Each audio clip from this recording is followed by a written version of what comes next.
Begin configuring your feed from the content menu by selecting the Inspirations tile. In the next window, you'll see a preview on the left where you can see changes to your feed. In the left corner of the preview, click to toggle between content views. Available views are numbers and quotes. To the right of the preview, set a custom name for the feed. Click the Customize this feed button in the bottom middle to make further customizations. Here you can select what content view you would like to include. Content view options are numbers and quotes.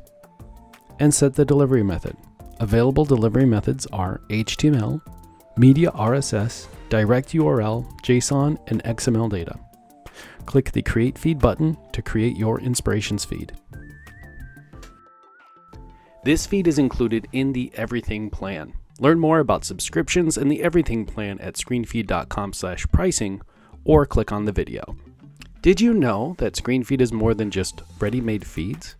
We are your custom data integration and design partner in the digital signage space. Learn more about our full-service creative engineering at screenfeed.com.